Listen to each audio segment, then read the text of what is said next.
guys, welcome back to the channel.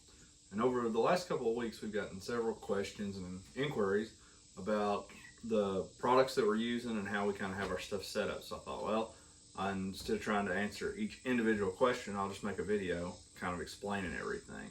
So say you're gonna get into crappie fishing and you're wanting to do it well, the way I do it, or in a cost-effective way, but make sure that you have plenty of stuff to get the job done. The thing that I would recommend is having a casting rod and a jigging rod.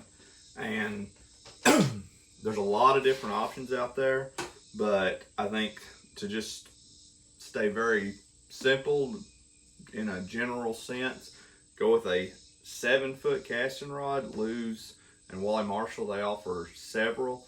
My favorite one is the Wally Marshall Pro Target in a 7-foot. It has just the right amount of backbone and forgiveness to where once you put that jig into, say, brush or cover, you're able to feel every little piece of cover and work that jig through it.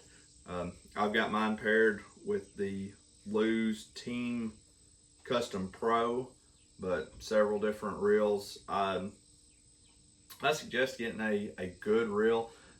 Especially whenever you're casting, you're going to be making a lot of casts, a lot of spinning action. You're going to be catching catfish and crappie, drum, bass, everything.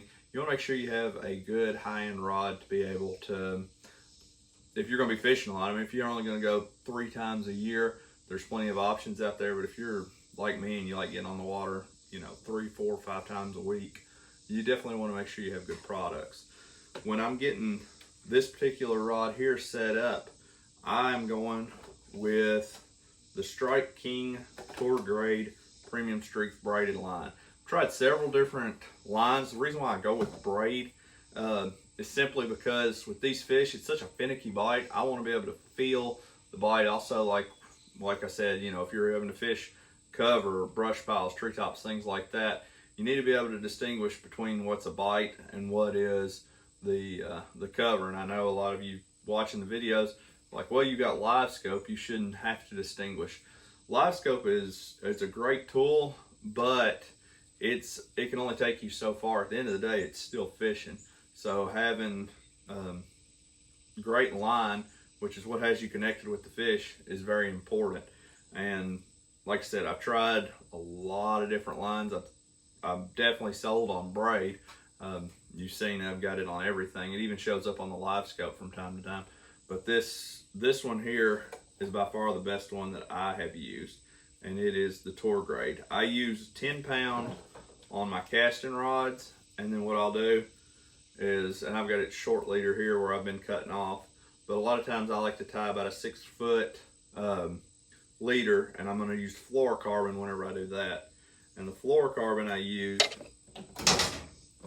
and I've used a lot of different ones, but I've been using this one for probably 3 or 4 weeks now, and it is as good as any of them. It's the Strike King Contra line, and for a leader, it does really well.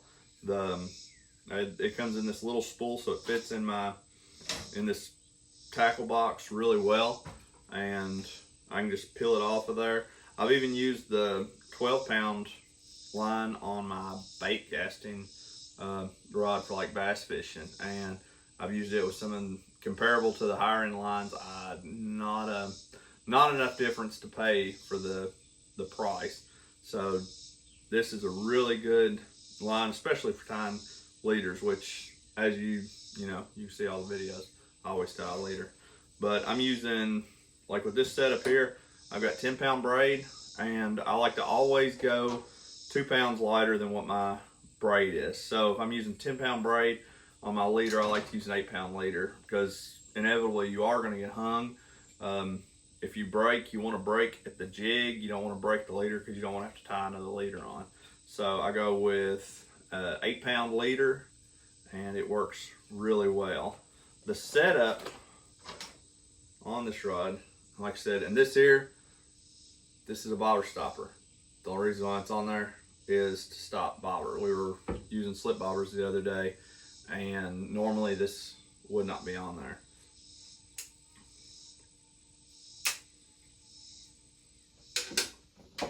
But I'm gonna have any jig, whatever you want to use, have it set up, and then just have it tied to the line like that.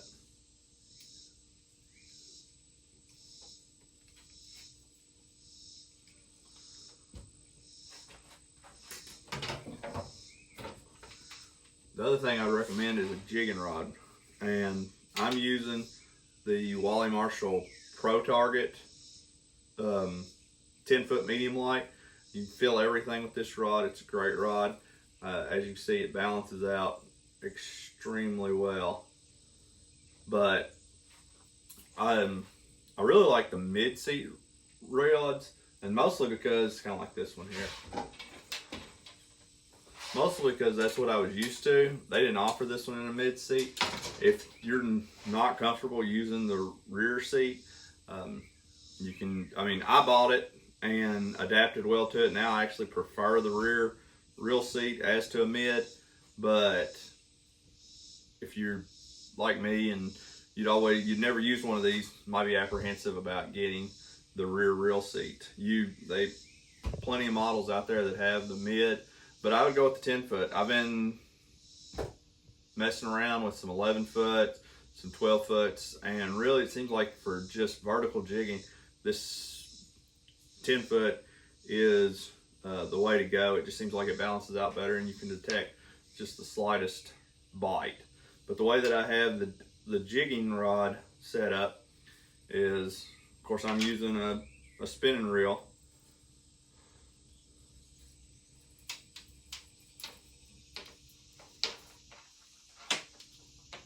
In which it's summer right now, the fish are being really finicky, so I'm actually going with a longer leader than what I normally would. Everything, depending on summer and winter, the way the fish are acting, everything is subject to adjustments. I like being able to make adjustments on the fly.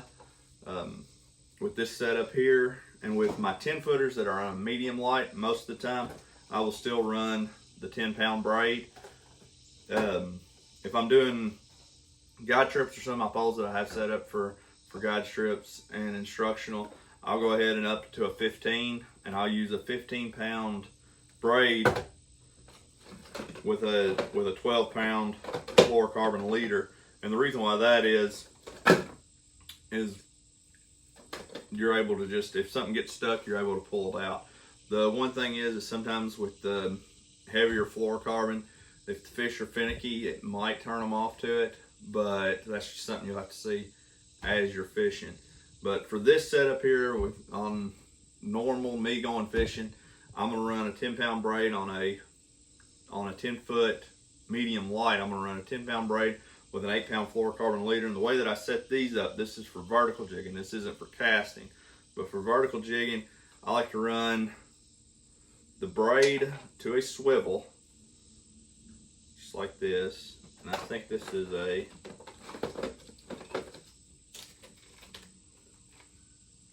size 5 Spro swivel. So you don't have to use a very big swivel, a very heavy swivel. One thing I've noticed is that by using the swivel, it takes out a lot of line twist that you get with using a spinning reel. So I like to use the swivel, and I'll connect that braid right to the swivel. Now, I'm using a tungsten, a 1/2 ounce, 1/2 ounce tungsten weight, and I peg mine. It just keeps it from going up and down, so I like to peg it. And the tungsten, you can use lead. The reason why I use tungsten is because it's not very malleable. So it's not gonna get pinched. It's not gonna, this line's not gonna cut into tungsten the way that it will lead. Now, if I'm running guide trips, or I set up a rod for somebody that's never fished before that's gonna go with me, and there's a high likelihood that they're gonna get hung up, I probably will put a lead head on. Lead is a lot cheaper than tungsten. So in the end, the fishability of it's no difference whether you're using the tungsten or the lead. In this application, it's not going to matter. You're still going to catch the fish just the same whether it's lead or whether it's tungsten. Tungsten's just simply, when using lead, it can cut into the line. Probably it calls a weak spot, cause it to break if you're not checking it. But this is how I like to set it up. So I run the tungsten, and I will peg it. And I use, to peg them, I use the Bullet Weights T-Stop. It's a little rubber. I think this one's a brand new package. Yeah, that one's a brand new one, but I've got like a half package here. Same thing. But it's just a little rubber toothpick. And you can pull that up in there, cut the ends off, and it holds that weight in place. Now I'm tying my 8-pound leader on this, which this one here needs to be cut. I've got a knot here, which called a weak spot, but I tie it right to that end, and then I run it down to the jig, and I use a loop knot to go to the jig, and I'm just using this one here as a 1/32. I'll go all the way up to a 1/4 ounce in some applications, and then all the way down to a 1/64 ounce. I'm using, you can see this is about 2.5 foot long leader, and sometimes I like to start out longer because you can always shorten up, but especially in the summer months and in extremely clear water, whenever the fish are getting finicky, I like to have a longer leader. The other thing with a longer leader, it just gives your bait, you know, there's not as much you've got more, there's a longer difference between the bait and the sinker. So as the sinker is here in the water, it doesn't matter what you do, you see how we're holding it here, the water will stop at some, but there's always a little bit of movement. Well, if you've got a little short leader right here, then that's causing this thing to dance around. Now, if that's what the fish wants, then that's good. But if this erratic movement is turning fish off, you don't want that. You make it longer, and it makes, especially in the water slows this down. It makes those movements so much slower. So that is why I go with that. And that's for 10-foot jigging rods. If you're, like I said, if you're just getting into crappie fishing, or you're wanting like, what's the bare basics that I need to get set up for this? Like I said, a 7-foot casting rod and a 10-foot jigging rod is a great starting place. Now, if you're more serious about it, or you've already been crappie fishing, you're addicted, this is what you want to do, you're hooked.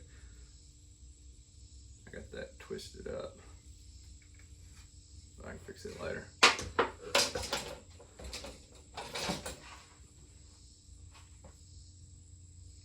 Like I said, say you are hardcore, you've been crappie fishing for a little while or a few years, but nevertheless, you are sold on it. This is something you want to do, and you want a bunch of rods, or you're going to be fishing in applications where you're what I call the power version of crappie fishing, which happens starting, it seems like more around, at least around here, starts around January, February, whenever the water temps bottom out, the fish are scattered, and your bigger fish are nomadic. They're just hanging out by themselves, but they are definitely wanting to chomp and wanting to eat. I like to run this kind of setup here, and this is where, this one here in particular is a 12-foot rod. I used it this spring along with my 14-foot rods, and I felt like I was catching just as many fish, if not more, using a 12-foot rod versus a 14. I've got 14-footers and 16-footers that, in the event that I feel like that the fish are just getting spooked too much by the boat and I can't cast to them, because me, first and foremost, I want to cast to everything. I feel like when I'm casting, I'm keeping my boat away from the fish. There's less presence, less noise. The less I can do to disturb the fish, the better our chance I feel that those bigger fish are going to bite. So first and foremost, I always want to be back off of them casting. But there's always instances where casting isn't going to work. Either the fish don't want that bait moving horizontally through the water column, or weather, wind, rain. There's a lot of different things that can cause it to where you're just not going to be able to cast. So you go to that vertical jigging presence. And if you're using forward-facing sonar, vertical jigging is, of course, a lot easier because you're closer you're not having to try to put a bait in a very small cone 30 feet from your boat. But for like power fishing and you want to step up your game, this is how I run my setup. I love using a bait cast reel with a longer rod. And the reason why I like the bait cast reel is because I can do everything I need to do with one hand, just as you see there. So I've got a hold of it here. I let this part of the pole, I let it rest on my forearm. So really the only thing that's having to hold the pole is just these fingers right here, but everything's balanced out really well. And then I fish right-handed. I don't know why right-handed people like reels that reel on the right hand. Doesn't make sense to me. Because with my dominant hand, I want to be, the pole is what's doing everything. This one here is just, all it's doing is spinning a reel. So I want my dominant hand on the rod doing all the work. I write with my right hand, I don't write with my left hand. I want it on here. If I have the right-handed reel, which is up here, this reel is going to get in the way. I'm going to have to hold it here. I've even seen some of them that hold it upside down. This for me is just quicker. So with my thumb, I'm able to let line out. I can hold it. I don't have to have this reel engaged to set the hook. All I have to do is apply pressure with my thumb. But on application like this, I'm running 15-pound braid, and I'm going to run a 12-pound fluorocarbon leader. And it's the same exact setup as with all the jigging rods. That for the way that I do it is I'm running a 1/2 ounce weight, and you can see here, like I said, the water's been clear and the fish have been spooky. So normally in other conditions, especially spring muddy water, I'm not going to run this much of a leader. This is an over exaggerated leader, but given what we've been, the water conditions lately, I went with the longer leader just so then I can a less presentation to the fish. But I'm running 1/2 ounce weight to the Spro swivel, any swivel will work, and I've got 12-pound braid. And like I said, I always like to start a little bit longer, but in conditions where the water clarity is not as much, you can go with a shorter leader. Also though, you have to remember it just depends on how the fish are acting, because if that leader is shorter, any move that this sinker makes, this is going to make. But that's how I have that set up. I do some slip bobber fishing, not a lot, and I do a little bit of live bait, but I haven't used live bait to crappie fish this year. We haven't used any live bait. We haven't used any live bait for crappie fishing this year with any instruction, on the water instruction, guide trips, anything. So that is my setup with the poles. You can see my tackle box. It is full. I think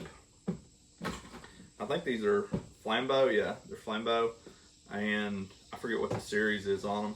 But it's like the half, I think it's called half satchel. I'm not sure. But these work really well in a low stinger because I can fit, I think 10 of these. 4 in the bottom, 4 up front, and 2 in the middle. So I can fit 10 of these in my main storage compartment. And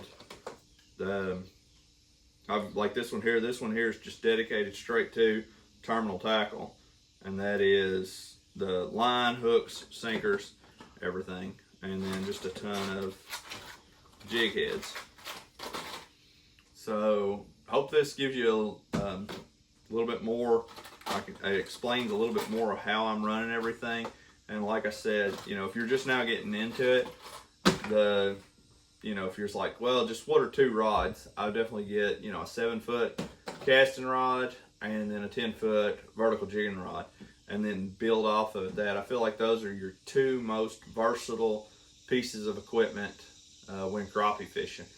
If I was just going to do one, I would go with the 7-foot casting rod, just because you could still get on the front of the boat and vertical jig with it. I've done it I've done it a lot, especially before I had live scope, just using 2D sonar, because when you're just using 2D sonar, you can still use it. You can use 2D sonar to target structure and even fish. It's just you're going to have to be closer to the nose of your trolling motor. So, hope this helps y'all. If you have any questions, leave comments and we'll try to answer them, or just do another video answer them. So, thanks for watching, and we'll see you on the water.